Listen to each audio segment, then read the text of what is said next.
இந்த 4ஆம் காலாண்டில் கல்வியை குறித்து நாம் படிக்க இருக்கிறோம். முதலாவது பாடமாக ஏதேன் தோட்டத்தில் கல்வி என்கிற தலைப்பின் கீழாக ஆண்டவர் எவ்வாறு ஆதாம் ஏவாளுக்கு கற்றுக் கொடுத்தார் என்பதை நாம் பார்க்க இருக்கிறோம். இதோ தேவன் தம்முடைய வல்லமையில் உயர்ந்திருக்கிறார், அவரை போல் போதிக்கிறவர் யார்? தேவனை போன்ற ஆசிரியர் ஒருவரை கண்டுபிடிப்பது அரிது. அவரை பின்பற்றி ஆசிரியர்கள் ஒவ்வொருவரும் பாடங்களை நடத்தினால் அது எவ்வளவு நன்றாக இருக்கும் என்பதை யோசித்து பாருங்கள். தேவன் எப்படி போதிக்கிறார், ஏதேன் தோட்டத்திலே எப்படி கற்றுக் கொடுத்தார் என்பதை நாம் பார்ப்போம். அதே சமயத்திலே அந்த கல்வி இன்றைக்கு நமக்கு எவ்வளவு பயனுடையது என்பதையும் நாம் யோசித்து பார்க்க வேண்டும். ஜெபம் பண்ணுவோம். சகல ஞானமும் உடைய எங்கள் பரமபிதாவே, உம்முடைய ஞானம் பெரியது, அளவிட முடியாதது. உம்முடைய ஞானத்தின் அடிப்படையில் இந்த உலகத்தை நீர் படைத்திருக்கிறீர், எங்களையும் படைத்திருக்கிறீர். தேவரீர் எங்களுக்கு வெளிப்படவும் உம்மை நாங்கள் புரிந்து கொள்வதன் மூலமாக இந்த பிரபஞ்சத்தில் பயனுடைய ஒரு வாழ்க்கையை வாழ்வதற்கு தேவரீர் எங்களுக்கு உதவி செய்ய வேண்டுமாய் கெஞ்சுகிறோம். இதனால் பாடத்தை நாங்கள் படிக்கும்போது பரிசுத்த ஆவியானவர் எங்கள் கண்களை திறந்தருள வேண்டுமாய் எங்கள் அருமைநாதர் இயேசு நாமத்தில் வேண்டுகிறோம் பரமபிதாவே, ஆமென். ஹெலன் கெல்லர் என்பவரை பற்றி கேள்விப்பட்டிருப்பீர்கள். அவருக்கு காது கேட்காது, பேச முடியாது, கண் தெரியாது. ஆனால் மிகச்சிறந்த சிந்தனையாளராக அவர் விளங்கினார். அவருக்கு பாடம் சொல்லிக் கொடுத்த ஆன் சலிவன் என்கிறவர் தன் வாழ்நாள் முழுவதும் ஹெலன் கெல்லரோடு செலவிட்டார். அவருக்கும் சில குறைபாடுகள் உண்டு. ஆனாலும் இந்த இரண்டு பேரும் ஆசிரியர் மாணவி என்கிற நிலையை தாண்டி நண்பர்களாக, சிநேகிதிகளாக வாழ்ந்தார்கள். முதலாவதாக பாடம் சொல்லிக் கொடுக்க ஆரம்பித்த போது பல விதங்களில் வார்த்தைகளை சொல்லிக் கொடுப்பதற்கு பிரயாசப்பட்டார். காது கேட்கிறவர்கள், பேசக்கூடியவர்கள், கண் தெரிகிறவர்களுக்கு வார்த்தை சொல்லிக் கொடுப்பதே மிகவும் கடினம். இந்த 3 திறன்களும் மற்ற நிலையில் இருந்த ஹெலன் கெல்லருக்கு பாடம் சொல்லிக் கொடுப்பது எவ்வளவு கடினம் என்பதை யோசித்து பாருங்கள். எப்படியெல்லாமா முயன்று பார்த்தார். கடைசியில் ஓடிக்கொண்டிருக்கிற தண்ணீர் அருகே அழைத்து சென்று அந்த தண்ணீரை ஹெலன் கெல்லர் கையினால் தொட வைத்து ஹெலன் கெல்லருடைய கையில் WATER என்று எழுதினார், வாட்டர். அந்த சமயத்தில் ஹெலன் கெல்லருக்கு இந்த எழுத்துக்கும் அந்த ஓடிக்கொண்டிருக்கிற தண்ணீருக்கும் இருக்கக்கூடிய தொடர்பு தெரிந்தது. இதுபோல் எழுதினால் இந்த பொருள் என்பதை அவர் புரிந்து கொண்டார். எப்படி இருந்திருக்கும் என்பதை நீங்கள் யோசித்து பாருங்கள். முதலாவதாக மொழியில் வாட்டர் என்கிற வார்த்தையைத்தான் அவர் கற்றுக்கொண்டார். அதுவும் இந்த விதத்தில் அவர் கற்றுக்கொண்டார். அதற்கு முன் தான் இருந்த நிலைமையை ஹெலன் கெல்லர் இவ்வாறு எழுதுகிறார். அடர்த்தியான மூடு பனிக்குள் எப்போதாவது மாட்டியிருக்கிறீர்களா? தொட்டு பார்க்கக்கூடிய வெள்ளை இருட்டுக்குள் மாட்டின கப்பலில் எப்போதாவது பயணம் செய்திருக்கிறீர்களா? இருட்டு என்கிறார், ஆனால் இருட்டு வெள்ளையாக இருக்கிறது. ஏன் அவர் சொல்கிறார்? மூடு பனி வெள்ளையாக இருக்கும் அல்லவா, அந்த வெள்ளையை தொட்டு பார்க்க முடியும் அல்லவா. வெள்ளை தெரியாது, ஆனால் மூடு பனி தெரியும். என்ன அழகாக எழுதுகிறார் என்று பாருங்கள். தொட்டு பார்க்கக்கூடிய வெள்ளை இருட்டுக்குள் மாட்டின கப்பலில் எப்போதாவது பயணம் செய்திருக்கிறீர்களா? கரை தெரியவில்லை, தட்டு தடுமாறி கப்பல் நகர்கிறது. ஆழம் பார்க்கிற ஈய சங்கிலி குண்டை போட்டு பார்த்து திசைமானி உதவியால் கரை நோக்கி கப்பல் நகர்கிறது. என்ன நடக்குமோ என்று மனம் பதைபதைக்கிறது. ஒன்றும் தெரியவில்லை, பத்திரமாக போய் சேர வேண்டும். ஈய சங்கிலி குண்டை வைத்து ஆழம் எவ்வளவு இருக்கிறது என்பதை பார்த்து திசைமானியின் உதவியாலே எந்த திசையை நோக்கி கப்பல் நகர வேண்டும் என்பதை தீர்மானித்து கப்பலை நகர்த்தி கொண்டிருக்கிறார்கள். தன்னுடைய நிலையை குறித்து இவர் எழுதுகிறார். கல்வி கற்க துவங்கும் முன் நான் அப்படித்தான் இருந்தேன். ஒரே ஒரு வித்தியாசம், என்னிடம் திசைமானி இல்லை, ஈய சங்கிலி குண்டும் இல்லை. அந்த கப்பலுக்காவது வழிகாட்டுவதற்கு திசைமானியும் ஈய சங்கிலி குண்டும் இருந்தது. இவரிடத்தில் அதுவும் இல்லை. வெளிச்சம் வெளிச்சம் என்று வார்த்தை தெரியாமலேயே மனது கதறிக்கொண்டிருந்தது என்று எழுதுகிறார். வெளிச்சம் என்கிற வார்த்தை தெரியாது. ஆனால் எனக்கு ஏதாவது தெரிய வேண்டுமே, வெளிச்சம் கிடைக்க வேண்டுமே என்கிற பதவதைப்பு மாத்திரம் மனதில் இருந்தது என்று எழுதுகிறார். இப்படிப்பட்ட நிலைமை இருந்ததினால்தான் ஹெலன் கெல்லரால் கற்றுக்கொள்ள முடிந்தது. இப்படிப்பட்ட நிலைமை இல்லாததினாலே கண் தெரிந்தும் பேச வாயிருந்தும் கேட்க காது இருந்தும் பல சமயங்களில் நாம் கற்றுக்கொள்ளாதவர்களாக இருக்கிறோம். கல்வி நாம் கற்க வேண்டும் என்றால் நம்முடைய மனது எப்படிப்பட்டதாக இருக்க வேண்டும் என்பதை ஹெலன் கெல்லருடைய வார்த்தைகள் நமக்கு தெளிவாக காட்டுகின்றன. அறிந்து கொள்ள வேண்டும் என்று மனது கதறி கொண்டிருந்ததென்றால் நிச்சயமாக நம்மால் கற்றுக்கொள்ள முடியும். கண் தெரியாதவர், காது கேட்காதவர், பேச முடியாதவர் எப்படிப்பட்ட வார்த்தைகளை எழுதுகிறார் என்று பாருங்கள். தொட்டு பார்க்கக்கூடிய வெள்ளை இருட்டு என்று எழுதுகிறார். இந்த சிந்தனை நமக்கு வந்திருக்க முடியுமா? இந்த திறன்கள் எல்லாம் இல்லாததினால்தான் அவரால் அவ்வாறு யோசித்து பார்க்க முடிந்ததோ என்னவோ தெரியவில்லை. நம்மை திசை திருப்புவதற்கு பல தேவையற்ற சாதனங்களும் செய்திகளும் பொருட்களும் இன்றைக்கு பல இருக்கின்றன. அவையெல்லாம் ஹெலன் கெல்லருக்கு இல்லை. இன்றைக்கு சிந்திக்கக்கூடியவர்களாக நாம் மாறினோம் என்றால், மெய்யான கல்வியை பெறக்கூடியவர்களாக நாம் மாறினோம் என்றால் நம்முடைய வாழ்க்கை நிச்சயமாக வித்தியாசமானதாக இருக்கும். நான் யோசித்து பார்க்கிறேன். நான் சிறுவனாக இருந்தபோது எனக்கு பாடம் சொல்லிக் கொடுப்பதற்கு வீட்டிலேயே 3 ஆசிரியைகள் இருந்தார்கள். என்னுடைய அப்பாவுடைய தங்கையும் இன்னொரு அத்தையுடைய பிள்ளைகளும் எனக்கு பாடம் சொல்லிக் கொடுத்தார்கள். 5 வயது ஆவதற்கு முன்னராகவே 1ஆம் வகுப்பிலே சேர்த்தார்கள். எனக்கு தமிழில் நெடுங்கணக்கு சொல்லிக் கொடுத்த மரகதம் டீச்சர் இன்னமும் என் நினைவில் இருக்கிறார். பல ஆண்டுகள் கழித்து ஒரு திருமணத்திலே சந்தித்த போது என்னை குறித்து ஒருவர் விசாரிப்பதாக சொன்னார்கள். யார் என்று சொல் பார்ப்போம் என்று என்னை அழைத்து சென்றார்கள். கொஞ்ச நேரம் பார்த்தேன். பல ஆண்டுகளாகிவிட்டது. ஆனாலும் மரகதம் டீச்சர் என்று சொன்னபோது அவர்களுக்கு சந்தோஷமாக இருந்தது. அவர்களும் என்னை நினைவில் வைத்திருக்கிறார்கள், நானும் அவர்களை நினைவில் வைத்திருக்கிறேன்.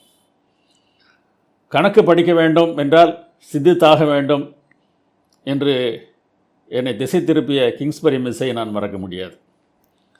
கொடைக்கானலில் எனக்கு 7ஆம் வகுப்பில் கணக்கு நடத்தினவர்கள். பல ஆண்டுகள் கழித்து அவர்களை பார்க்க வேண்டும் என்று சென்றபோது பேருந்து நிலையத்தில் வைத்தே அவர்கள் இறந்து விட்டார்கள் என்பதை ஒருவர் சொல்ல கேட்டேன். அப்படியே திரும்பிவிட்டேன். இப்படி நம்முடைய வாழ்க்கையை மாற்றின ஆசிரியர்கள் ஒவ்வொருவருக்கும் இருப்பார்கள். சற்று யோசித்து பாருங்கள். தமிழிலே கதை சொல்ல பழக்கின பேராசிரியர் சாலமன் பாப்பையாவை நான் மறக்க முடியாது. பியூசி அமெரிக்கன் கல்லூரியில் சேர்ந்த பிறகு 1 வகுப்பில் வந்து பாடம் நடத்தினார்.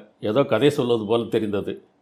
பாடம் முடித்துவிட்டு, இன்றைக்கான பாடத்தை நாம் படித்து விட்டோம் ஐயா, படித்து விட்டு வாருங்கள் என்று சொன்னபோது அதிர்ச்சி அடைந்தேன். வீட்டில் சென்று புத்தகத்தை திறந்து பார்த்தால் அவர் பாடம் நடத்தியிருந்தார். இதுபோன்ற ஆசிரியர்கள் நம்முடைய வாழ்க்கையில் ஏற்படுகிற தாக்கங்கள் சாதாரணமானவை அல்ல. இந்த தாக்கங்கள் நம்முடைய வாழ்க்கையை மாற்ற வேண்டும். மனதிலே மாத்திரம் பல தகவல்களை தெரிந்து கொண்டவர்களாக வாழ்வதில் என்ன அர்த்தம் இருக்கிறது? தகவல்களின் அர்த்தங்கள் நம்முடைய செயல்பாடுகளை மாற்றியாக வேண்டும்.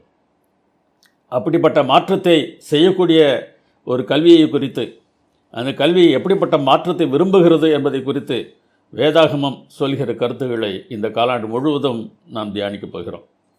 கல்வி என்றால் என்ன என்பதை பற்றிய ஒரு மாற்றம் நிச்சயமாக நம்முடைய உள்ளத்திலே வந்துதான் ஆக வேண்டும். வேலையை ஆண்டவர் நமக்கு கல்வியாக கொடுத்திருக்கிறாராம். இந்த வேலை எவ்வாறு கல்வியாக இருக்கிறது என்பதற்கு முன்னராக கல்வி என்றால் என்ன என்பதை குறித்து ஒரு சில வசனங்களை வேதாகமம் என்ன சொல்கிறது என்பதை நாம் பார்த்துவிட்டு செல்ல வேண்டும். கர்த்தருக்கு பயப்படுதலே ஞானத்தின் ஆரம்பம், பரிசுத்தரின் அறிவே அறிவு என்று நீதிமொழிகள் 9:10 வாசிக்கிறோம். பரிசுத்தரின் அறிவே அறிவு என்றால் பரிசுத்தருக்கு இருக்கிற அறிவு அறிவு அல்ல, பரிசுத்தரை பற்றிய அறிவுதான் அறிவு. தேவனை பற்றி நாம் அறிந்து கொள்வதுதான் அறிவு. தேவனால் படைக்கப்பட்ட ஒவ்வொன்றையும் குறித்த அறிவை நான் பெற்றுக்கொண்டு இதை பற்றிய தகவல்கள் எல்லாம் எனக்கு தெரியும் என்று பேசிக்கொண்டிருப்பதில் என்ன அர்த்தம் இருக்கிறது? படைத்தவற்றை நாம் ஆராயும் போது படைத்தவர் எப்படிப்பட்டவர் என்பதை புரிந்து கொள்வது தான் அறிவு. அந்த அறிவு இல்லை என்றால் மற்ற அறிவினாலே நமக்கு எந்த பயனும் இல்லை. எலன் ஒயிட் அம்மையார் சொல்லும்போது, சரீர மன ஆன்மீக திறன்களை ஒருமிக்க வளர்ப்பதே மெய்யான கல்வி என்று குறிப்பிடுகிறார்கள். சில தகவல்களை தெரிந்து கொள்வதல்ல, சரீர திறன்களை வளர்க்க வேண்டும், மனதின் திறன்களை வளர்க்க வேண்டும். ஆன்மீகம் என்று சொல்லும்போது மனிதரோடும் தேவனோடும் இருக்கிற அன்பை குறித்து பேசுகிறார்கள். அநேக சமயங்களில் ஆன்மீகம் என்று சொல்லும்போது மத சம்பந்தமான செயல்பாடுகளை மாத்திரம்தான் நாம் ஆன்மீகம் என்று நினைக்கிறோம். ஆனால் தேவனுடைய பார்வையே வேறு. ஆன்மீகம் என்பதில் சமுதாயத்தில் நாம் நடந்து கொள்ள வேண்டிய முறைகளும் அடங்கி இருக்கின்றன. எனவே இங்கே எலன் ஒயிட் அம்மையார் எழுதும்போது ஆன்மீகம் என்கிற வார்த்தைக்குள் அந்த இரண்டையும் சேர்த்து எழுதுகிறார்கள். பிள்ளைகளிடம் கணக்குகளை கொடுத்து விடை காண சொல்வதற்கு பதிலாக பதில்களை கொடுத்து மனப்பாடம் செய்ய சொல்கிறோம் என்று ரோஜர் லெவின் என்கிறவர் குறிப்பிடுகிறார். விடை காண்பதற்கு பழகுவதுதான் கல்வி, பதிலை மனப்பாடம் செய்வது அல்ல. நாம் எப்படி படிக்கிறோம் என்பதை குறித்து மாணவர்கள் யோசித்தாக வேண்டும். விடை காண்பதற்கு பழகினால் எந்த கணக்கையும் செய்யலாம். பதிலை மனப்பாடம் பண்ணினால் அந்த கணக்கு மாத்திரம் பதில் எழுதி மதிப்பெண் பெறலாம். வாழ்க்கையில் எந்த விதமான பயனும் இல்லை. எனவே நாம் எப்படி படிக்கிறோம் என்பதை யோசித்து பார்க்க வேண்டும். கல்வி என்பது சிந்திக்க தூண்டுவது, பிரச்சனைகளுக்கு தீர்வு காண்பதற்கு பழகுவது என்பது தான் கல்வி என்றால், இன்றைக்கு அப்படிப்பட்ட கல்வியை நீங்கள் பெற்று வருகிறீர்களா என்பதை நாம் யோசித்து பார்க்க வேண்டும். அநேக வார்த்தைகளை நாம் பயன்படுத்துகிறோம். அறிவு, புத்தி, பகுத்தறிவு, விவேகம், ஞானம், இந்த 5 வார்த்தைகளும் கல்வியின் நோக்கத்தை படிப்படியாக நமக்கு விளக்குவதாக அமைகின்றன. அறிவு என்பது தகவல்களை அறிந்திருத்தல். புத்தி என்பது புரிந்து கொள்ளுதல். பல சமயங்களில் புரிந்து கொள்ளாமலேயே தகவல்களை நாம் சேமித்து வைத்திருப்போம். ஒரு கம்ப்யூட்டர் போல. கம்ப்யூட்டருக்கு அறிவு இருக்கிறது, புத்தி கிடையாது. அதால் புரிந்து கொள்ள முடியாது. தகவல்களை சேமித்து வைத்திருக்கும், அவ்வளவுதான். அநேக சமயங்களில் நாமும் கூட வெறும் கம்ப்யூட்டர்களாகத்தானே இருக்கிறோம். தகவல்கள் நமக்கு நிறைய தெரியும். ஆனால் எத்தனை தகவல்களை நாம் புரிந்திருக்கிறோம் என்பது மிகவும் முக்கியமானது. அதற்கு பிறகு தேவையானது பகுத்தறிவு. நாம் சேர்த்து வைத்திருக்கிற தகவல்களிலே எவை நன்மை எவை தீமை என்பதை பகுத்தறிவது தான் உண்மையான பகுத்தறிவு. எது நல்லது எது தீயது என்பதை அறிந்து கொண்ட பிறகு அதில் நல்லதை தெரிந்து கொள்வது விவேகம். தீமையை ஒதுக்கிவிட்டு நல்லதை தெரிந்து கொள்வது விவேகம். தமிழில் அந்த காலத்தில் அப்படித்தான் சொல்லியிருக்கிறார்கள். பாலும் தண்ணீரும் கலந்திருந்தால் பாலை தனியாக பிரித்தெடுத்து பார்க்கக்கூடிய அன்னப்பறவை செய்கிறது தான் கல்வி என்று சொல்லியிருக்கிறார்கள். அப்படிப்பட்ட விவேகமுடையவர்களாக நாம் இருக்க வேண்டும். நல்லதை தெரிந்து கொண்ட பிறகு அதன்படி செய்வது ஞானம். எனவே கல்வியின் நோக்கம் வெறுமனே தகவல்களை தெரிந்து கொள்வதல்ல. தகவல்களை தெரிந்து கொண்டு அதை புரிந்து கொண்டு அதில் நல்லதை பார்த்து நல்லதை தெரிந்து கொண்டு நல்லதை வாழ்க்கையிலே செய்வது தான் உண்மையான கல்வியாக இருக்க முடியும். சரி, இப்படிப்பட்ட உண்மையான கல்வியை கொடுக்கிற ஆசிரியர் யார்? ஏதேன் தோட்டத்தில் ஆதாம் ஏவாளுக்கு இப்படிப்பட்ட பயிற்சியை கொடுத்த ஆசிரியர் யார்? இன்றைக்கு நமக்கும் இந்த விதமான பயிற்சியை கொடுக்கக்கூடிய ஆசிரியர் யார்? யோவான் 6ஆம் அதிகாரம் 45ஆம் வசனம் இவர் சொல்கிறது, எல்லாரும் தேவனாலே போதிக்கப்பட்டிருப்பார்கள், ஆகையால் பிதாவினிடத்தில் கேட்டு கற்றுக்கொள்ளுகிறவன் எவனும் என்னிடத்தில் வருகிறான். இங்கே ஒரு ஆசிரியரை பற்றி இந்த வசனம் சொல்கிறது. பிதாவாகிய தேவன் கற்றுக் கொடுக்கிறார். அதை புரிந்து கொள்ளுகிறவன் இயேசுவிடத்தில் வருகிறானாம். யோவான் 1ஆம் அதிகாரம் 9ஆம் வசனத்தில் இவ்வாறு வாசிக்கிறோம், உலகத்திலே வந்து எந்த மனுஷனையும் பிரகாசிப்பிக்கிற ஒளியே அந்த மெய்யான ஒளி. திரையை பார்த்து இந்த பாடத்தை கேட்டுக்கொண்டிருக்கிறவர்கள் திரையில் அடுத்து கொடுக்கப்பட்டிருக்கிற பகுதியை பாருங்கள். இந்த இரண்டையும் ஒப்பிட்டு பார்த்தால் ஒரு இடத்திலே வித்தியாசம் இருப்பதை நீங்கள் பார்க்க முடியும். இரண்டாவது பகுதியில் வலது பக்கத்தில் இருக்கிற பகுதியில் உலகத்தில் வந்த என்று நான் எழுதியிருக்கிறேன். இடது பக்கத்தில் வந்து என்று இருக்கிறது. வந்து என்று சொன்னால் அது ஒளியை சுட்டி காட்டுகிறது. வந்த என்று சொன்னால் அது மனுஷனை சுட்டி காட்டுகிறது. முதலில் பார்க்கிறபடி இயேசுவானவர் உலகத்திலே வந்து எந்த மனுஷனையும் பிரகாசிப்பிக்கிறார் என்று அர்த்தமாகிறது. வலது பக்கத்தில் இருக்கிறபடி பார்த்தால் உலகத்திலே வந்திருக்கிற ஒவ்வொரு மனுஷனையும் அவர் பிரகாசிப்பிக்கிறார் என்று அர்த்தமாகிறது. ஆங்கிலத்தில் எப்படி இருக்கிறது என்று பாருங்கள். That was the true light which lighteth every man that cometh into the world. இந்த வசனமானது வந்த என்கிற அர்த்தத்தை தரக்கூடியதாக இருக்கிறது. அது தேவனுக்கு பொருத்தமானதாகத்தான் இருக்கிறது.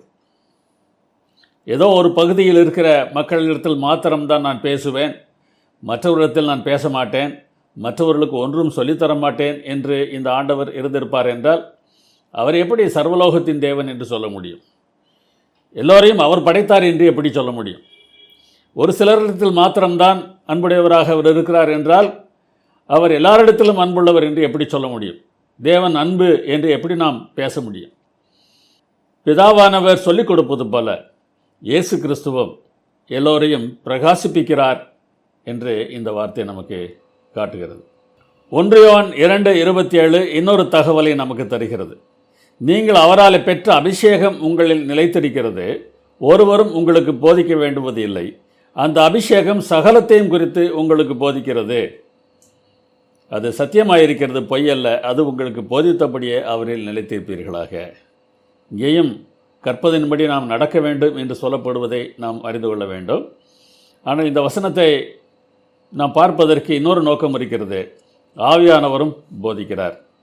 பிதாவானவர் போதிக்கிறார், இயேசு கிறிஸ்து போதிக்கிறார், ஆவியானவர் போதிக்கிறார்.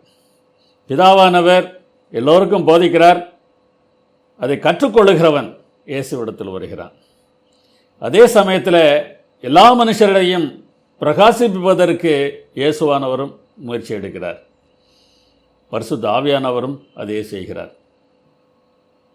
எனவே நாம் கற்றுக்கொள்ள வேண்டும் என்பதில் பிதாவுக்கும் குமாரனுக்கும் பரிசுத்த ஆவியானவருக்கும் எந்த கருத்து வேறுபாடும் இல்லை என்பதை நாம் புரிந்து கொள்ள வேண்டும். இன்றைய பாடத்தை நாம் பார்ப்போம். ஏதேனில் ஆண்டவர் வேலை செய்யும்படி சொன்னார். மனிதனுக்கு வேண்டிய எல்லாவற்றையும் படைத்துவிட்டு வேலை செய்ய வேண்டும் என்றும் சொன்னார். வேலை என்ற மாத்திரத்தில் இன்றைய சூழ்நிலையில் நாம் எதற்காக வேலை செய்கிறோமோ அதுதான் நமக்கு நினைவிற்கு வரும். ஆனால் அந்த அவசியம் ஆதாமுக்கு இல்லை. அவருக்கு தேவையான சாப்பாடு எல்லாம் இருக்கிறது. ஆனாலும் வேலை செய்யும்படியாக சொன்னார். ஆதியாகமம் 2:8 நாம் வாசிக்கும்போது ஏதேன் எனும் தோட்டத்தை உண்டாக்கி அதில் மனுஷனை வைத்ததாக நாம் பார்க்கிறோம். இந்த மனுஷனுக்கு வேலை செய்யும்படியாக ஒரு வேலையை கொடுத்தார் என்பதை 15ஆம் வசனம் சொல்லுகிறது. தேவனாகிய கர்த்தர் மனுஷனை ஏதேன் தோட்டத்தில் அழைத்து கொண்டு வந்து அதை பண்படுத்தவும் காக்கவும் வைத்தார். பண்படுத்த வேண்டும் என்று சொல்கிறார். இன்றைய காலகட்டத்தில் நிலத்தை பண்படுத்த வேண்டிய அவசியம் இருக்கிறது. ஆண்டவர் உலகத்தை படைத்து தோட்டத்தை உண்டாக்கி அவனுக்கு தேவையான எல்லா விதமான உணவு வகைகளையும் அங்கே வைத்து அதற்கு பிறகு மனிதனிடத்தில் இந்த தோட்டத்தை நீ பண்படுத்து என்று சொல்கிறார். இந்த பண்படுத்துதல் என்பது கல்விக்கான ஒரு முக்கியமான வேலையாக இருக்கிறது. பண்படுத்துதல் மூலம் அவர் கற்றுக்கொள்ள வேண்டியது அவசியமாக இருந்தது. தேவன் இந்த உலகத்தை படைத்தபோது ஒவ்வொரு நாளும் மனிதன் வாழத்தக்க இடமாக இந்த பூமியை மாற்றிக்கொண்டே வந்தார். இன்னமும் மாற்றம் செய்யலாம் என்பதைத்தான் இந்த பண்படுத்த என்கிற வார்த்தை நமக்கு சுட்டி காட்டுகிறது. தேவன் செய்த வேலையை தொடர்ந்து செய்யும்படியாக ஆதாமிடத்தில் ஆண்டவர் கேட்டுக்கொண்டார். அந்த வேலையின் மூலமாக அவர் கற்றுக்கொள்ள வேண்டிய எல்லாவற்றையும் கற்றுக்கொள்ளலாம் என்பதையும் வேதாகமத்தில் பின்னான காலத்தில் எழுதிய ஒரு பகுதி நமக்கு காட்டுகிறது. ஏசாயா 28ஆம் அதிகாரம் கடைசி பகுதியில் ஒரு முக்கியமான தகவலை தேவன் நமக்கு தீர்க்கதரிசி மூலமாக தருகிறார். என் சத்தத்தை கேளுங்கள், நான் சொல்வதை கவனித்து கேளுங்கள் என்று துவங்குகிறார். வசனம் 23 இது துவங்குகிறது. நீங்கள் வாசித்து பாருங்கள். அங்கே என்ன சொல்கிறார்? ஒரு மனிதன் விதைக்கிறதற்காக எப்போதும் உழுது கொண்டே இருக்க மாட்டான். நாள்தோறும் நிலத்தை அவன் கொத்தி கொண்டே இருக்க மாட்டான். நாள்தோறும் அதை பரம்படித்து கொண்டே இருக்க மாட்டான். உழுதல் என்பது கலப்பையை பயன்படுத்தி உழுதல், கொத்துதல் என்பது மண்வெட்டியை வைத்து கொத்துதல், பரம்படித்தல் என்பது ஒரு மரத்தை போட்டு இழுப்பார்கள், மேடு பள்ளமாக இருப்பதை சமப்படுத்துவார்கள். உழ வேண்டிய இடத்தில் உழ வேண்டும், கொத்த வேண்டிய இடத்தில் கொத்த வேண்டும், பின்பு அதை பரம்படித்து சமப்படுத்த வேண்டும் என்பதையெல்லாம் எப்படி மனிதன் கற்றுக்கொண்டான்? அப்படி மண்ணை நிறைவின பிறகு ஒரு இடத்துல உளுந்தை நாம் விதைக்கிறோம், இன்னொரு இடத்துல சீரகத்தை விதைக்கிறோம், இன்னொரு இடத்துல கோதுமையை விதைக்கிறோம், இன்னொரு இடத்துல வார்கோதுமையை விதைக்கிறோம், வேறொரு இடத்துல கம்பு, இன்னொரு இடத்துல நெல் என்று அந்த நிலத்துக்கு ஏற்ற பிரகாரமாக பொருட்களை நாம் விதைக்கிறோம். இதெல்லாம் எப்படி மனிதனுக்கு தெரிந்தது? ஏசாயா 28:26 இவ்வாறு வாசிக்கிறோம். அவனுடைய தேவன் அவனை நன்றாய் போதித்து அவனை உணர்த்துகிறார். இப்படியெல்லாம் பயிர் செய்ய வேண்டும் என்பதை தேவனே சொல்லிக் கொடுத்தாராம். அப்படி தேவன் சொல்லிக் கொடுத்ததன் மூலமாக வெவ்வேறு விதங்களிலே வெவ்வேறு வேலைகளை செய்து பயிர் செய்வதை, விவசாயம் செய்வதை மனிதன் கற்றுக்கொண்டான். சரி, எல்லாம் விதைத்தாகிவிட்டது. அதற்கு பிறகு அறுவடை செய்ய வேண்டும். அறுவடையும் ஒரே விதத்தில் செய்யப்படுவது இல்லை. உளுந்து தூலத்தாலே போரடிக்கப்படுகிறது இல்லை, சீரகத்தின் மேல் வண்டிலின் உருளை சுற்றவிடப்படுகிறதும் இல்லை. இங்கே தூலம் என்பது போரடிப்பதற்காக அவர்கள் பயன்படுத்திய இயந்திரத்தை சுட்டிக்காட்டுகிறது. இயந்திரத்தை வைத்து அதை அவர்கள் போரடிக்கிறது இல்லை. சீரகத்தின் மேலே வண்டியை உருட்டுவதும் இல்லை. உளுந்து கோலினாலும் சீரகம் மிலாற்றினாலும் அடிக்கப்படும். உளுந்தை அறுவடை செய்த பிறகு அந்த காய்களை பிரித்தெடுப்பதற்காக கோலினால் அடிப்பார்கள், சீரகத்தை மிலாற்றினாலே அடிப்பார்கள். நெல் போன்றவற்றைத்தான் அறுத்த பிறகு தூலம் அல்லது வண்டி உருளையினாலே சுற்றி அதை பிரித்தெடுப்பார்கள். எதை எப்படி செய்ய வேண்டும் என்பதை தேவனே கற்றுக் கொடுத்திருக்கிறார் என்று ஏசாயா தீர்க்கதரிசி சொல்கிறார். அப்பத்துக்கு தானியம் இடிக்கப்படும். இடைவிடாமல் அவன் அதை போரடிக்கிறது இல்லை. அவன் தன் வண்டிலின் உருளையால் அதை நசுக்குகிறதும் இல்லை. தானியத்தை போரடித்து வண்டியின் உருளையால் உருட்டி பிரித்தெடுத்த பிறகு அவன் அதை இடிக்கிறான். இடித்து தான் அப்பம் செய்கிறான், மாவாக்க வேண்டும். சரி, அறுவடை செய்த பிறகு அது எப்படி உணவாக ஆக்குவது? இதையெல்லாம் ஆண்டவர் சொல்லிக் கொடுக்கிறார் என்று வேதாகம் சொல்கிறது.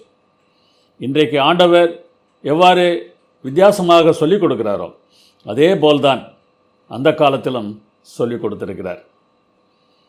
ஒரு கேள்விக்கு பதிலை தெரிந்து கொள்வதை விட அந்த பதிலை தேடுவதன் மூலம்தான் அதிகம் கற்றுக்கொள்கிறோம் என்று லாய்ட் அலெக்சாண்டர் என்பவர் கூறுகிறார். பதிலை தெரிந்து கொள்வது ஒன்று, பதிலை தேடுவது ஒன்று. நிலத்தை பண்படுத்து என்று சொல்லி பதிலை தேடும்படியாக செய்து என்ன செய்தால் என்ன கிடைக்கும் என்பதை அவன் கற்றுக்கொள்ளத்தக்கதாக தேவன் நடத்தியிருக்கிறார். என்ன அருமையான கல்வி இந்த கல்வி! உலகத்தின் துவக்கத்தில் அறிமுகம் செய்யப்பட்ட கல்வி முறையானது எல்லா காலத்திலும் மனிதனுக்கு முன்மாதிரியாக இருக்கிறது. அதன் நியதிகளில் நம் முதல் பெற்றோரின் வீடாகிய ஏதேனில் ஒரு மாதிரி பள்ளி இருந்ததை பார்க்கிறோம். ஏதேன் தோட்டமே வகுப்பறை, உண்டாக்கப்பட்டவையே பாடப்புத்தகம், சிருஷ்டிகர்தாமே ஆசிரியர், மனுக்குலத்தின் பெற்றோர் அங்கே மாணவர்களாக இருந்தார்கள் என்று நாம் பாடப்புத்தகத்தில் வாசிக்கிறோம். அது எப்படி நடந்தது என்பதைத்தான் இதுவரைக்கும் நாம் பார்த்தோம். பண்படுத்துவது மாத்திரமல்ல, காக்கும்படியாகவும் ஆண்டவர் சொன்னார். அதிலும் மிகவும் முக்கியமான ஒன்று இருக்கிறது. ஏனென்றால் எதிரி ஒருவன் இருக்கிறான்.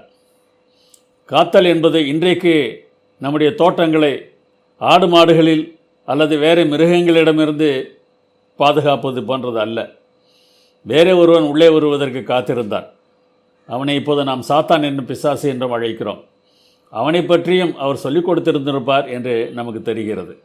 மற்றபடி ஆடு மாடுகளிடத்திலிருந்து காக்க வேண்டிய அவசியம் அப்போது இல்லையே. இப்படிப்பட்ட வேலையை ஆண்டவர் ஆதாமுக்கு கொடுத்ததன் மூலமாக கல்வியை தேவன் துவக்கி வைத்தார். இன்றைக்கு நாம் எதற்காக வேலை செய்கிறோம்? 6 நாளும் நீ வேலை செய்து என்று 4வது கற்பனை துவங்குகிறது. 6 நாளும் நாம் வேலை செய்ய வேண்டுமாம். பலமுறை நான் சொல்வது போல இப்போதும் திரும்ப வலியுறுத்த ஆசைப்படுகிறேன். 6 நாளும் நாம் வேலை செய்ய வேண்டும். நாம் செய்து கொண்டிருக்கிற வேலையிலிருந்து நாம் ஓய்வு பெற்றுவிட்டாலும் 6 நாளும் நாம் வேலை செய்ய வேண்டும். ஓய்வு பெற்ற பிறகோ அல்லது ஓய்வு பெறுவதற்கு முன்னராகவோ நாம் 6 நாளும் வேலை செய்யும்போது அந்த வேலை எப்படிப்பட்டதாக இருக்க வேண்டும் என்பதை 11ஆம் வசனம் நமக்கு உணர்த்துகிறது. கர்த்தர் 6 நாளைக்குள்ளே வானத்தையும் பூமியையும் சமுத்திரத்தையும் அவைகளில் உள்ள எல்லாவற்றையும் உண்டாக்கினார்.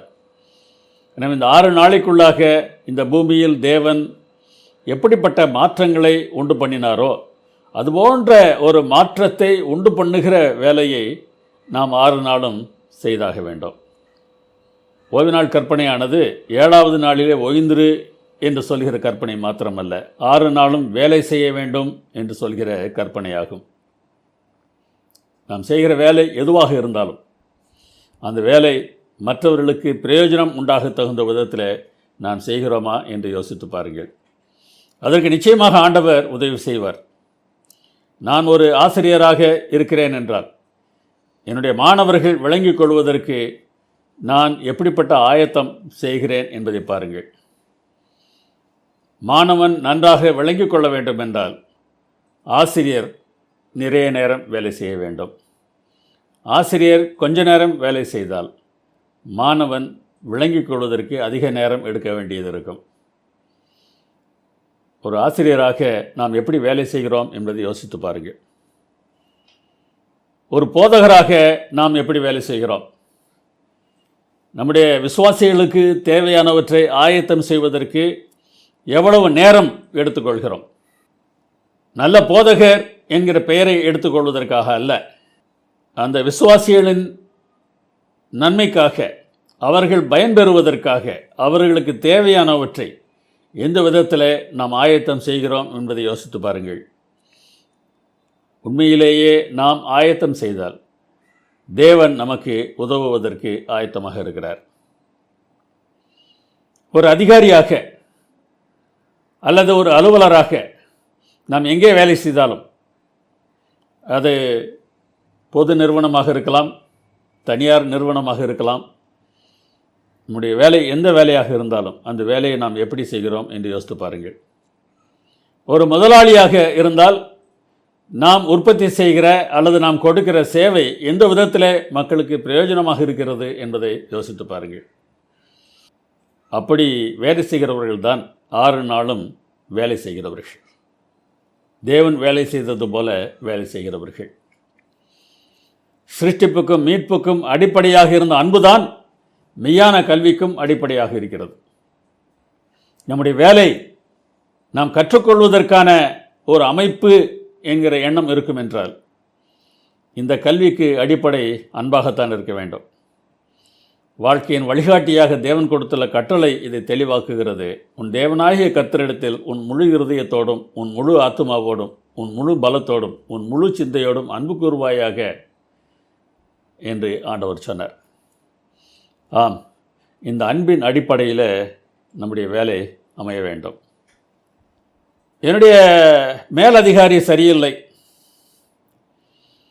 என்னுடைய எஜமான் சரியில்லை, அவர் வேலையை வாங்குகிற விதம் சரியில்லை, புரடனாக இருக்கிறார், அந்த மனிதன் ஒரு கெட்டவன், நல்லவன் இல்லை என்றெல்லாம் ஒருவேளை நீங்கள் யோசித்தால் நீங்கள் 1 பேதுரு 2:18 வாசிக்க வேண்டும்.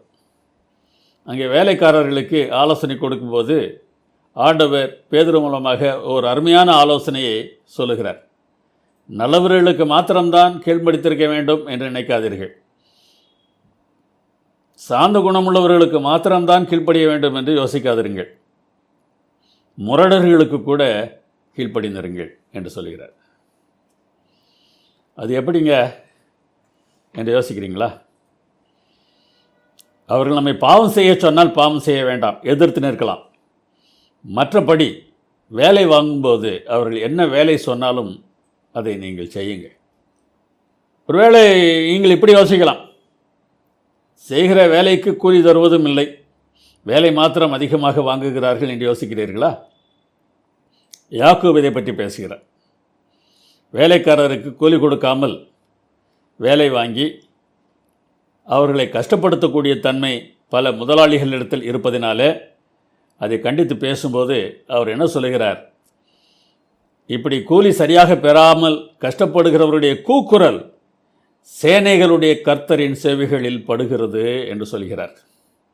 நீங்கள் கீழ்ப்படியுங்கள். உங்களுடைய கூக்குரல் தேவனுடைய காதுகளிலே எட்டும். நீங்கள் கீழ்ப்படியாமல் கூக்குரல் போட்டு பிரயோஜனம் இல்லை. நீங்கள் செய்து பாருங்கள், அதன் பலனை நீங்கள் நிச்சயமாக பெற முடியும் என்று வேதாகமம் நமக்கு சொல்கிறது. கிறிஸ்துவுக்கு கீழ்ப்படுகிறது போல நம் எஜமான்களுக்கு கீழ்ப்படிய வேண்டும் என்று எபேசியரில் பவுல் எழுதுகிறார். எபேசியர் 6:5. பார்வைக்கு கீழ்ப்படியாமல் உண்மையாகவே மனப்பூர்வமாக கீழ்ப்படிய வேண்டும் என்றும் எபேசியர் 6:6 அவர் சொல்கிறார். பார்வைக்கு ஊழியம் செய்வது என்பது மேலதிகாரி பார்க்கும்போது வேலை செய்வது, பார்க்காதிருக்கும்போது வேலை செய்யாமல் இருப்பது. அப்படிப்பட்ட வேலைக்காரர்களாக அல்ல. நம்மை கவனிப்பதற்கு கண்காணி இருந்தாலும் இல்லாவிட்டாலும் நம்முடைய வேலையை செவனே செய்து கொண்டிருக்க வேண்டும். அலுவலகத்திலிருந்து வேலை செய்தாலும் சரி, இப்போது நான் செய்வது போல வீட்டிலிருந்து வேலை செய்தாலும் சரி, நம்முடைய வேலை நேரத்தில் உண்மையான வேலையை செய்வது தேவனுக்கு பிரியமானது. இப்படி நாம் செய்யும்போது நம்முடைய திறன் வளரும் என்று வேதாகமம் சொல்கிறது. நம்முடைய பாட புத்தகம் என்ன சொல்கிறது என்று பாருங்கள். சர்வ ஞானமுள்ள நித்தியரை முழு பலத்தோடும் முழு சிந்தையோடும் முழு இருதயத்தோடும் அன்பு கூறும்போது நம்முடைய ஒவ்வொரு திறனும் வளர்ச்சியின் உச்சக்கட்டத்தை அடைகிறது. சரீரம், சிந்தை, ஆத்துமா என ஒட்டுமொத்த மனிதனுமே தேவனுடைய சாயலில் புதுப்பிக்கப்பட வேண்டும்.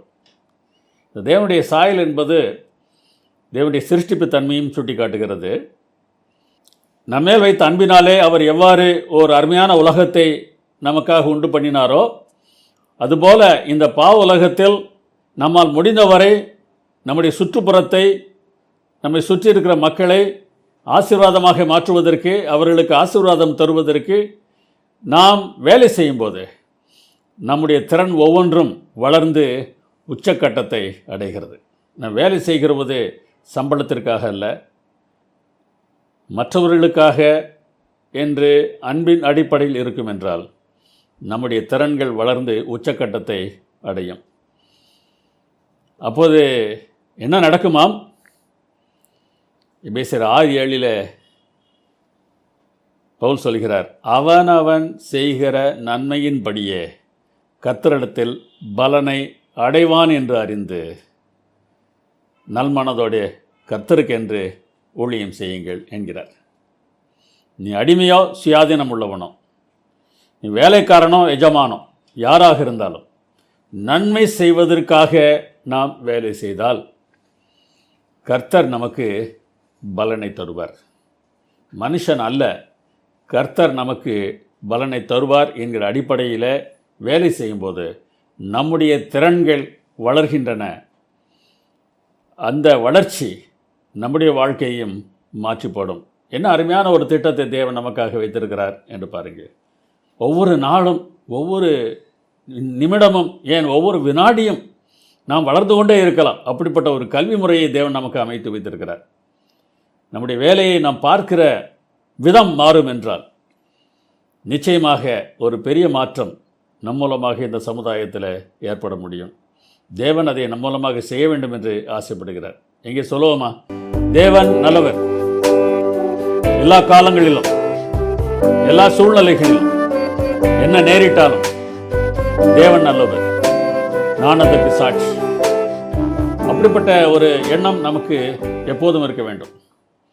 தேவன் என்னை வைத்திருக்கிற இடம் சரியானது தான். இன்றைக்கு கஷ்டப்பட்டு வேலை செய்ய வேண்டிய சூழ்நிலை இருந்தாலும், என்னுடைய மேலதிகாரி என்னை கஷ்டப்படுத்தி கொண்டிருந்தாலும், தேவன் நல்லவர், என்னை சரியான இடத்தில் தான் வைத்திருக்கிறார். நான் இதன் மூலமாக வளரப்போகிறேன், நான் மற்றவர்களுக்கு நன்மை செய்தே தீர்வேன் என்கிற விடாப்பிடியான எண்ணம் நமக்கு இருக்கும் என்றால், தேவன் செய்வதெல்லாம் நன்மைக்காகத்தான் என்பதை பின்னாலே நாம் புரிந்து கொள்ள முடியும். இன்னொரு கல்வியும் நாம் கற்றுக்கொள்ள வேண்டியது அவசியமாக இருக்கிறது. அதிகாரத்திற்கு கீழ்ப்படிதல் என்பது நாம் கற்றுக்கொள்ள வேண்டிய முக்கியமான ஒரு பாடம். ஏதேனில் அதிகாரம் எவ்வாறு செயல்பட்டது என்பதை நாம் பார்ப்போம். ஆதியாகமம் 2:16 வாசிக்கிறோம். நீ தோட்டத்தில் உள்ள சகல விருட்சத்தின் கனியையும் புசிக்கலாம், ஆனாலும் நன்மை தீமை அறியத்தக்க விருட்சத்தின் கனியை புசிக்க வேண்டாம், அதை நீ புசிக்கும் நாளிலே சாகவே சாவாய் என்று சொன்னார். மேலான அதிகாரத்திற்கு கீழ்ப்படிய வேண்டும் என்கிற ஒரு பாடத்தை தேவன் இங்கே கற்றுக் கொடுக்கிறார். தேவன் சொன்னால் நாம் கேட்டாக வேண்டும். இந்த பயிற்சி நமக்கு வீட்டில் துவங்குகிறது, வேலை செய்கிற இடத்திலும் நடக்கிறது. பல சமயங்களில் பெற்றோருக்கு கீழ்ப்படிதல் என்பது சிறு பிள்ளைகளுக்கு மிகவும் கஷ்டமான ஒன்றாக இருக்கிறது. சொன்னால் கேட்க மாட்டோம் என்று அடம் பிடிக்கிறார்கள். அப்படியே வளருகிறவர்கள் வேலைக்கு வந்த பிறகு மேலதிகாரி சொல்வதற்கு கீழ்ப்படிவது இல்லை. ஒன்றை நாம் புரிந்து கொள்ள வேண்டும், நமக்கு தெரியாத தகவல்கள் நம்முடைய மேலதிகாரிகளுக்கு தெரியும். எனவே அதிகாரி சொல்வதை நாம் கேட்க வேண்டும். தேவன் ஒன்று சொன்னார் என்றால் நம்மை விட அவருக்கு அதிகமானது தெரியும். பிள்ளைகளிடத்தில் பெற்றோர் ஒன்று சொல்கிறார்கள் என்றால் பிள்ளைகளை விட பெற்றோருக்கு அதிகமான தகவல் தெரியும். ஒரு அதிகாரி இதை செய் என்று சொல்கிறார் என்றால் முடிவு எப்படி இருக்கும் என்பது அதிகாரிக்கு தெரியும். அதன் அடிப்படையில் தான் நமக்கு வேலையை தருகிறார். எனவே மேலதிகாரிகள் என்ன சொல்கிறார்களோ அதற்கு கீழ்ப்படிய வேண்டும் என்கிற பாடம் மிகவும் மிக முக்கியமான பாடம். அந்த பாடத்தை ஒழுங்காக கற்றுக்கொள்ளாததினால் பாவம் உலகத்திற்குள்ளாக நுழைந்தது என்பதை வேதாகம் நமக்கு சொல்கிறது. அதிகாரி யார் என்பதிலும் பிரச்சனை இருக்கிறது. தவறான ஒருவரை அதிகாரியாக ஏற்றுக்கொண்டால் என்னாகும்? நமக்கு மேலே இருக்கிறவர் தவறு செய்யும்படியாக நம்மிடத்தில் சொல்கிறார் என்றால் அப்போது நாம் அதை ஏற்றுக்கொள்ள வேண்டிய அவசியம் இல்லை. அது பெற்றோராக இருந்தாலும், மேல் அதிகாரியாக இருந்தாலும், அரசாங்கமாக இருந்தாலும். மற்றபடி அவர்கள் என்ன சொல்கிறார்களோ அதன்படி நாம் நடந்தாக வேண்டும். ஆதாமும் ஏவாளும் தவறான ஆசிரியரை தேர்ந்தெடுத்து தவறான பாடங்களை படித்து கொண்டார்கள். சர்ப்பத்தின் மூலமாக சாத்தான் ஏவாளிடத்தில் பேசினான். மிகுந்த தந்திரத்தோடு அவன் பேசினான். இந்த தோட்டத்தில் உள்ள எல்லா விருட்சங்களின் பழத்தையும் சாப்பிடக்கூடாது என்று சொன்னாரா என்று கேட்கிறான். உடனடியாக இல்லை இல்லை, ஆண்டவர் அப்படியெல்லாம் சொல்லவில்லை என்று அந்த பெண் பாம்பிடத்தில் பேசுகிறாள். எல்லா பழத்தையும் சாப்பிடலாம், ஒரே ஒரு பழத்தை மாத்திரம்தான் சாப்பிடவும் தொடவும் வேண்டாம் என்று சொன்னார் என்று சொல்கிறார். புசிக்க வேண்டாம் என்று தான் சொன்னார், இங்கே தொடவும் வேண்டாம் என்று இவள் சொல்கிறாள். மிகவும் நன்றாக புரிந்து வைத்திருக்கிறாள் என்பது போல தெரிகிறது. சாகாதபடிக்கு என்கிற வார்த்தைக்கான எபிரேய வார்த்தை ஆராய்ச்சி செய்கிறவர்கள் சொல்லுகிறார்கள், ஒருவேளை என்கிற அர்த்தம் அதில் துணிக்கத்தக்கதாக அவள் வார்த்தையை பயன்படுத்துகிறாள் என்று சொல்கிறார்கள். சாத்தான் உடனடியாக அப்படியெல்லாம் இல்லை, நீங்கள் சாக மாட்டீர்கள், உங்கள் கண்கள் திறக்கப்படும், நீங்கள் நன்மை தீமை அறிந்து கொள்வீர்கள். மறுபடியும் அறிவு வருகிறது பாருங்கள். நீங்கள் நன்மை தீமை அறிந்து கொள்வீர்கள், அறிந்து நீங்கள் தேவர்களைப் போல் ஆவீர்கள். இந்த இடத்துல அறிவு என்கிற வார்த்தையை குறித்து நாம் கொஞ்சம் யோசித்து பார்க்க வேண்டும். நன்மை தீமை அறிதல் என்பது நன்மையை பற்றிய தகவலையும் தீமையை பற்றிய தகவலையும் அறிந்து கொள்ளுதல் என்கிற அர்த்தம் இல்லை. அறிவு என்றால் தகவல் என்று முதலில் நான் சொன்னேன். இக்காலத்தில் அந்த வார்த்தைகளின் அர்த்தம் அந்த விதத்தில் அமைந்திருக்கிறது. ஆனால் எபிரேய வார்த்தையாகிய எடா என்பதின் அர்த்தம் என்ன என்றால், அறிதல் என்பது செயலில் செயல்படுவது ஆகும். ஆதியாகமம் 4ஆம் அதிகாரத்தை நீங்கள் வாசித்து பார்த்தால், ஆதாம் ஏவாளை அறிந்தான், அவள் கர்ப்பவதியாகி ஒரு குமாரனை பெற்றாள் என்று நீங்கள் வாசிப்பீர்கள். இங்கே அறிதல் என்பது தகவல் இல்லை, அது ஒரு அனுபவம். நன்மை தீமை அறிதல் என்றால் நன்மை செய்யக்கூடிய அனுபவம், தீமை செய்யக்கூடிய அனுபவம். தேவனுக்கு நன்மை செய்யவும் முடியும், தீமை செய்யவும் முடியும். ஆனால் அவர் தீமை செய்வது இல்லை. அவர் செய்வது நன்மைதான். இறுதி முடிவு நன்மையாகத்தான் இருக்கும். ஆனால் ஒரு பாவி தீமை செய்ய முடிகிறது, தீமை செய்கிறான். தேவன் தீமை செய்வது இல்லை. சில சமயங்களில் தேவன் தீமை செய்வது போல தெரிந்தால் அது நன்மைக்காகத்தான் இருக்கும். நாம் எதை தீமை என்று நினைக்கிறோமோ அது நம்முடைய நன்மைக்காகத்தான் இருக்கும். இது வேதாகமத்தை ஆராயும் போது நாம் தெளிவாக புரிந்து கொள்ள முடியும். சரி, இங்கே நன்மை தீமையை இருந்து தேவர்களைப் போல் இருப்பீர்கள் என்று சாத்தான் சொல்கிறான். ஏற்கனவே தேவன் அவர்களை எப்படி படைத்தார் யோசித்து பாருங்கள். ஒரு வஞ்சகமான ஒரு முரணை அவன் வைக்கிறான் பாருங்கள். தேவர்களைப் போல் மாறிவிடலாம் என்று சொன்னான் சாத்தான். ஆனால் ஏற்கனவே அவர்கள் தேவனைப் போல் இருந்ததாகத்தானே ஆதியாகமம் 1:27 சொல்கிறது. தம்முடைய சாயலிலே தம்முடைய ரூபத்தின்படி தானே தேவன் அவர்களை படைத்தார். சாத்தான் இப்படிப்பட்ட வார்த்தைகளை சொன்னபோது அவள் என்ன செய்திருக்க வேண்டும் என்பதை யோசித்து பாருங்கள். ஏவாள் என்ன செய்திருக்க வேண்டும்? தினமும் தேவன் சந்திக்கிறார் அல்லவா? அவர் சந்திக்கும்போது இப்படி பாம்பு பேசினது என்று தேவனிடத்தில் சொல்லியிருக்க வேண்டும். அப்படி சொல்லாமல் தானாக ஒரு தீர்மானம் செய்தாள். பாவம் இல்லாத காலத்தில் தானாக ஒரு தவறான தீர்மானம் செய்வதற்கு வாய்ப்பு இருந்தது என்றால், நம்முடைய உடலின் ஒவ்வொரு செல்லிலும் நம்முடைய டிஎன்ஏயில் பாவம் எழுதப்பட்டிருக்கிறது. நாம் தீர்மானம் செய்வதற்கு முன்னராக தேவனை தேட வேண்டியது எவ்வளவு அவசியம் என்பதை உணர்ந்து பாருங்கள். தேவனை கேட்டு தீர்மானம் செய்தால் முடிவு நன்மையானதாகத்தான் இருக்கும். சில சமயங்களில் நாம் திரும்ப திரும்ப தேவனிடத்தில் கேட்கிறோம். அவர் ஒன்று வேண்டாம் என்று சொன்ன பிறகு பிழையாமை போல மீண்டும் மீண்டும் நாம் கேட்போம் என்றால், உன் இஷ்டப்படி நடந்துகள் என்று ஆண்டவர் சொல்லிவிடுவார். வேறு என்ன செய்வார் என்று நினைக்கிறீர்கள்? தேவன் என்ன சொல்கிறாரோ அதன்படி செய்வதற்கு நாம் ஒப்படைத்தோம் என்றால் நம்முடைய வாழ்க்கை நன்றாக இருக்கும். எனக்கு இதுதான் வேண்டும் என்று நாம் பிடிவாதம் செய்தோம் என்றால் முடிவு வித்தியாசமானதாக இருப்பதற்கு வாய்ப்பு இருக்கிறது. நமக்கு மேலான அதிகாரமுடைய தேவனுக்கு கீழ்ப்படியும் போது நாம் அநேக நன்மையானவற்றை கற்றுக்கொள்ள முடியும். தேவனை அறிகிற அறிவுக்கு விரோதமாக எழும்புகிற எல்லா மேட்டிமையையும் நிர்மூலமாக்கி எந்த எண்ணத்தையும் கிறிஸ்துவுக்கு கீழ்ப்படிய சிறைப்படுத்துகிறவர்களாக இருக்கிறோம் என்று 2 கொரிந்தியர் 10:5 பவுல் குறிப்பிடுகிறார். நன்மை தீமை அறிந்து என்றால் என்ன அர்த்தம் என்பதை பார்த்தோம். அதிலிருந்து விடுதலை பெற வேண்டும் என்றால் தேவனை அறிகிற அறிவு நமக்கு வேண்டியதாக இருக்கிறது. அந்த அறிவை பெற்றுக்கொள்வதற்காக நாம் செயல்பட வேண்டியது அவசியம். அதற்கு எதிராக மேட்டிமையான சிந்தை நமக்கு வரும். என்ன அவர் சொல்லி நான் கேட்பது, எனக்கெல்லாம் தெரியும், நான் செய்வேன் என்கிற மேட்டிமையான எண்ணம் வரும்போது அதை நிர்மூலமாக்கி நம்முடைய சிந்தனைகளை கிறிஸ்துவுக்கு கீழ்ப்படிய பண்ண வேண்டும். அப்போது நாம் சரியான கல்வியை பெறுகிறவர்களாக நாம் இருப்போம். தேவனை அறிகிற அறிவினால் நமக்கு என்ன கிடைக்கும் என்பதை பேதுரு அழகாக சொல்கிறார். ஜீவனுக்கும் தேவ பக்திக்கும் வேண்டிய யாவற்றையும் அவர் நமக்கு தந்திருக்கிறார். நம்மை அழைத்தவரை அறிகிற அறிவினாலே இவற்றை நாம் பெற்றுக்கொள்கிறோம் என்று பேதுரு சொல்கிறார். அடுத்த வசனத்தில் இன்னும் 2 சொல்கிறார். இச்சையினால் உலகத்தில் உண்டான கேட்டுக்கு நாம் தப்பலாம், திவ்ய சுபாவத்துக்கு பங்குள்ளவர்களாகலாம். திவ்ய என்றால் தேவ என்ற அர்த்தம். தேவ சுபாவத்துக்கு நாம் பங்குள்ளவர்கள் ஆகலாம். ஜீவனுக்கு என்றால் இந்த வாழ்க்கைக்கு தேவையான யாவற்றையும் நாம் பெற்றுக்கொள்ளலாம். இந்த வாழ்க்கையில் நமக்கு தேவையான உறவுகள், நமக்கு தேவையான பொருட்கள், நமக்கு தேவையான அதிகாரங்கள் எல்லாவற்றையும் தேவன் நமக்கு தருகிறார். இவற்றையெல்லாம் நம்மை அழைத்தவர் மூலமாக நாம் பெற்றுக்கொள்ளலாம். அதே போல் தேவ பக்தி, தேவனோடு இருக்கக்கூடிய உறவுக்கு தேவையான யாவற்றையும் நாம் பெற்றுக்கொள்ளலாம். பாவத்துக்கு நாம் தப்பலாம், தேவ சுபாவத்திற்கு பங்குள்ளவர்களாக நாம் மாறலாம். இப்படியெல்லாம் நமக்கு இருந்தால் நாம் வீணராக இருக்க மாட்டோம், கனியற்றவர்களாக இருக்க மாட்டோம் என்று பேதுரு குறிப்பிடுகிறார். அதற்கு தேவையானது என்ன? தேவனை அறிகிற அறிவு. இந்த காலாண்டு பாடங்கள் மூலமாக இந்த அறிவை நாம் அதிகமாக பெற்றுக்கொள்ள வேண்டும்.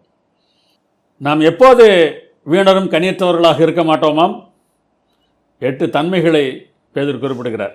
விசுவாசம், தைரியம், ஞானம், இச்சையடக்கம், பொறுமை, தேவபக்தி, சகோதர சிநேகம், அன்பு ஆகியவையெல்லாம் நமக்கு பெருகினால் நாம் கனியற்றவர்களாக இருக்க மாட்டோம். இங்கே பேதுரு சொல்வதன் மூலமாக நாம் எதை புரிந்து கொள்கிறோம்? எல்லாம் கைவிட்டு சென்று விடவில்லை என்கிற நற்செய்தியைத்தான் இந்த மீட்பின் திட்டம் நமக்கு காட்டுகிறது. பாவம் செய்துவிட்டாலும், பாவ உலகிலே நாம் வாழ்ந்தாலும் தேவன் நம்மை முற்றிலுமாக கைவிட்டு விடவில்லை. நமக்கு நன்மையானதை செய்ய தேவன் விரும்புகிறார் என்பதைத்தான் இந்த பகுதி நமக்கு கற்றுக் கொடுக்கிறது. ரட்சிப்பின் நம்பிக்கையும் புதுப்பித்தலின் நம்பிக்கையும் நமக்கு உண்டு. கிறிஸ்தவ கல்வியானது இயேசுவையும் அவர் நமக்காக செய்ததையும் அவர் தருகிற புதுப்பித்தலையும் நமக்கு காட்ட வேண்டும் என்பதை மனதில் வைத்திருங்கள். அதிகாரத்திற்கு நாம் கீழ்ப்படிய வேண்டும். அதிகாரத்தை நாம் அசட்டை பண்ணக்கூடாது. கர்த்தத்துவம் என்றால் அதிகாரம். கர்த்தத்துவத்தை அசட்டை பண்ணுகிறவர்கள் என்று மோசமான தன்மையை குறித்து பேதுரு தம்முடைய நிருபத்தில் குறிப்பிடுகிறார். கர்த்தத்துவம் என்பது கவர்மெண்ட் என்று ஆங்கிலத்திலே மொழிபெயர்க்கப்பட்டிருப்பதை நீங்கள் பார்க்க முடியும். எனவே மேலான அதிகாரத்திற்கு கீழ்ப்படுகிறவர்களாக நாம் வாழ்வோம். கல்வியின் ஒரு முக்கியமான அம்சத்தை ஆண்டவர் அங்கே செய்ததையும் பார்க்கிறோம். ஆதாமுக்கு இன்னொரு முக்கியமான ஒரு பயிற்சி கொடுத்தார்.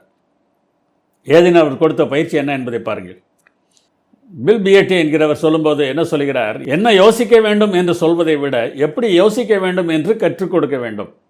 பிற மனிதர்களின் யோசனைகளை நினைவில் திணிப்பதற்கு பதிலாக நாமே சொந்தமாக யோசிக்கும்படி நம் சிந்தைகளை மேம்படுத்த வேண்டும். இதுவே கல்வியின் நோக்கம் என்று சொல்கிறார். இதெல்லாம் தேவன் இந்த மனிதருக்கு கொடுத்த வெளிப்படுத்தலின் அடிப்படையில் தான் இந்த வார்த்தைகள் எல்லாம் இவர்கள் எழுதியிருக்கிறார்கள். இதை ஆண்டவர் எப்படி செய்கிறார் என்று பாருங்கள். ஆதாமிடத்தில் மிருகங்களுக்கு பெயர் வைக்கும்படியாக சொன்னார். மிருகங்களுக்கும் பறவைகளுக்கும் பெயர் வைக்கும்படியாக சொன்னார். அவர் என்ன பெயர் வைத்தார் என்பது இப்போது நமக்கு தெரியாது. பெயர்களில் 2 வகைகள் உண்டு. இடுகுறி பெயர், காரண பெயர். என்ன வகை பெயரை அவர் வைத்திருப்பார் நினைக்கிறீர்கள்? காரண பெயர் என்றால் இன்ன காரணத்தினாலே இதற்கு என்ன பெயர் வைக்கிறேன் என்று சொல்வது. நாற்காலி என்றால் 4 கால்கள் இருக்கிறது, அதனாலே நாற்காலி என்று சொல்கிறோம். 3 கால்கள் இருந்தால் முக்காலி என்று சொல்வோம். அப்படியெல்லாம் காரணம் எதுவும் இல்லாமல் பெயர் வைத்தால் அதை எடுகுறி பெயர் என்று சொல்வார்கள். என்ன வகை பெயரை ஆதாம் வைத்திருப்பார் என்று நினைக்கிறீர்கள்? ஆதாம் என்ன பெயர் வைத்தார் என்பது நமக்கு இப்போது தெரியாது. ஆனால் இடுகுறி பெயரா காரண பெயரா என்று ஒரு கேள்வி கேட்டால் காரண பெயர் என்று சொல்வதற்கு வேதாகமத்தில் ஆதாரம் இருக்கிறது. என்ன ஆதாரம் என்று நினைக்கிறீர்களா? ஏவாளை படைத்து ஆதாமுக்கு முன்னராக ஆண்டவர் நிறுத்திய போது ஆதாம் சொல்கிறார், இவள் மனுஷனில் இருந்து எடுக்கப்பட்டபடியால் மனுஷி எனப்படுவாள். காரணம் சொல்லுகிறார். மனுஷன், நான் மனுஷன், அவள் மனுஷி என்கிறார். ஆங்கிலத்திலும் இந்த உறவை பார்க்க முடியும். Man, woman. எபிரேய வார்த்தையில் இஷா. பெயர் வைக்கும் போது காரணம் சொல்லுகிறார். அவர் கொடுத்த பயிற்சி இங்கே வேலை செய்கிறது. இதே போல் தான் அவர் பெயர் வைத்திருப்பார் என்பது நமக்கு தெரிகிறது. இது குக்கு என்று கூவுகிறது, எனவே இதை குயில் என்று நாம் சொல்கிறோம் அல்லவா. காக்கா என்று கத்துகிறது, அதனால் இதன் பெயர் காக்கா என்று நாம் வைத்திருக்கிறோம் அல்லவா. அதுபோல் ஏதோ ஒரு காரணம் சொல்லி அவர் பெயர் வைத்திருப்பார் என்பது நமக்கு தெரிகிறது. இங்கே வெறுமனே மனுஷி என்று சொல்லாமல் காரணத்தை சொல்லிவிட்டு மனுஷி என்று சொல்கிறார். சிந்திப்பதற்கு ஆண்டவர் படைக்கியிருக்கிறார் என்பதை யோசித்து பாருங்கள். காரணம் சொல்ல வேண்டும் என்றால் சிந்திக்க வேண்டும்.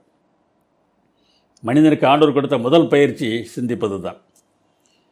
இதோடு கூட இன்னொரு வகையான அறிவையும் வளர்க்கும்படியாக தேவன் அங்கே பிரயாசப்படுகிறார். உறவு.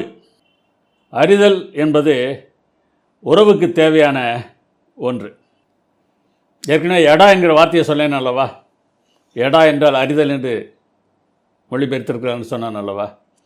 இந்த எடா என்கிற வார்த்தை அறிவு, புத்தி, பகுத்தறிவு ஆகிய எல்லா அர்த்தங்களிலும் பழைய ஏற்பாட்டில் பயன்படுத்தி இருப்பதை நாம் பார்க்க முடியும். விவேகம், ஞானம் என்பது தான் அந்த வார்த்தைக்கு அங்கே வரவில்லை. ஆனால் இந்த அறிதல் என்பது உறவை சுட்டி காட்டுகிறது. அதனால் மனுஷன் தனிமையாக இருப்பது நல்லதல்ல, ஏற்ற துணையை உண்டாக்குவேன் என்று ஆண்டவர் சொல்லி அவனுக்கு ஒரு உறவை ஆண்டவர் ஏற்படுத்தி கொடுத்தார். இந்த உறவின் மூலமாக அநேக நன்மைகளை நாம் கற்றுக்கொள்கிறோம் அல்லவா? யோசித்து பாருங்கள். உறவுகள் நமக்கு பாடங்களை கற்றுக் கொடுக்கின்றன. இந்த உரையில் மிகவும் மிகவும் முக்கியமான ஒரு உறவு தேவனோடு நாம் வைத்திருக்க வேண்டிய உறவு. தேவனை அறிதல்தான் நித்திய ஜீவன் என்று யோவான் 17:3 சொல்கிறது. ஆதாமுக்கும் அப்படிப்பட்ட ஒரு உறவை கொடுத்தார். அந்த உறவு அவனுடைய வளர்ச்சிக்கு மிகவும் பிரயோஜனமாக இருந்திருக்க வேண்டும். ஆனால் பாவம் செய்த பிறகு அந்த உறவில் விரிசல் உண்டாகிறது. ஆண்டவர் வந்தபோது, அதற்கு முன்னரெல்லாம் அவர் வந்தவுடனே அவரை பார்ப்பதற்கு ஓடிய ஆதாம் இப்போது ஒளிந்து கொள்கிறான். நான் பயந்து ஒளிந்து கொண்டேன் என்று சொல்கிறான். தேவனோடு இருக்கிற உறவிலே விரிசல் உண்டாகிறது. தேவனை விட்டு பிரிந்ததினால மனிதரோடு உள்ள உறவிலும் விரிசல் உண்டாகிறது. என் எலும்பில் எலும்பு, என் மாம்சத்தில் மாம்சம், என்னுடைய பேர் மனுஷன், எனவே அவளை மனுஷி என்பேன் என்று சொன்னவன், நீர் எனக்கு தந்த ஸ்திரீயானவள் அந்த பழத்தை கொடுத்தாள், நான் புசித்தேன் என்று ஏவாளை குறை சொல்கிறான்.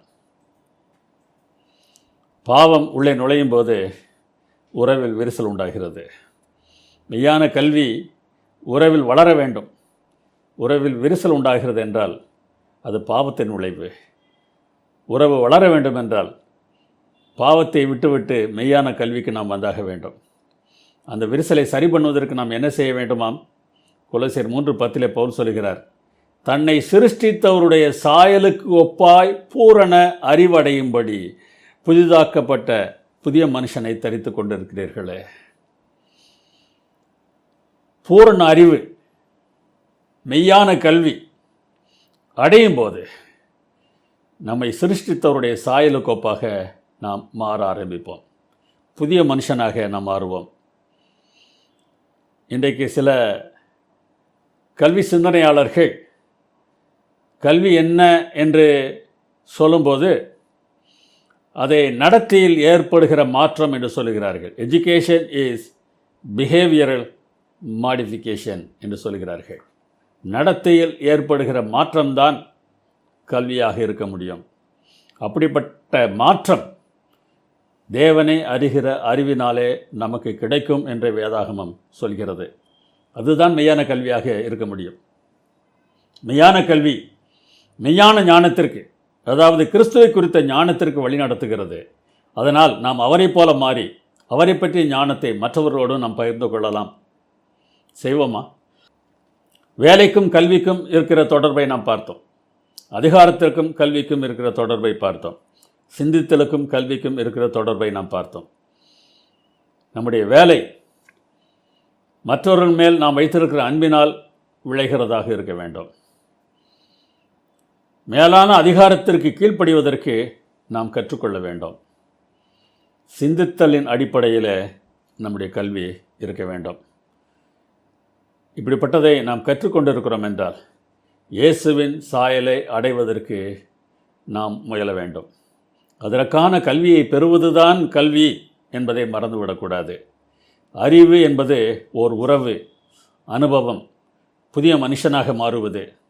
அதற்காகவே வேலையும் அதிகாரமும் நமக்கு கொடுக்கப்பட்டிருக்கின்றன. இறையியல் கல்லூரி ஒன்றில் சாரா என்னும் ஒரு பெண்மணி படித்தார். அவர் தன்னுடைய அனுபவத்தை இவ்வாறு குறிப்பிடுகிறார். அவருக்கு பாடம் நடத்திய பேராசிரியர் ஸ்மித் என்பவர் மிகவும் தெளிவாக பாடம் நடத்தக்கூடியவர். சில பாடங்களை அனுபவங்களின் மூலமாக கற்றுக் கொடுக்கிறவர். ஆனால் மிகவும் கண்டிப்பாக நடப்பார். அதனாலே சாராவுக்கு பேராசிரியர் ஸ்மித்தை அவ்வளவாக பிடிக்காது. ஒரு நாள் வகுப்புக்கு அவர்கள் சென்றபோது வகுப்பில் மேஜையின் மேல் காகிதங்கள் வைக்கப்பட்டிருந்தன, சிறு அம்புகள் வைக்கப்பட்டிருந்தன. இன்றைக்கி என்ன சொல்லிக் கொடுக்க போகிறார் என்று அவர்கள் யோசித்து கொண்டு திரும்பிய போது மதிலில் ஒரு பலகை, அந்த பலகையின் மேலே ஒரு பெரிய காகிதம் ஒட்டப்பட்டிருந்தது. இப்போது பேராசிரியர் ஸ்மித் மாணவர்களை பார்த்து சொன்னார், ஒவ்வொருவரும் ஒரு காகிதத்தை எடுத்துக்கொள்ளுங்கள், உங்களுக்கு பிடிக்காத ஒரு ஆளோ பொருளோ இருக்கும் என்றால் அதன் படத்தை நீங்கள் இதில் வரையுங்கள் என்று சொன்னார். யாரை பிடிக்கவில்லையோ அவரை வரையுங்கள் என்று சொன்னார். சாரா சொல்கிறார், என்னுடைய சிநேகிதி ஒருத்தி தன்னுடைய தம்பியின் படத்தை வரைந்தாள். இன்னொரு சிநேகிதி தன்னை விரும்புவதாக சொல்லிவிட்டு தன்னை ஏமாற்றி விட்டு போன முன்னாள் நண்பனை வரைந்தார். இப்படி எல்லோரும் ஆளுக்கு ஒரு நபருடைய படத்தை வரைந்தார்கள். சாரா பேராசிரியர் ஸ்மித்துடைய படத்தை வரைந்தார்.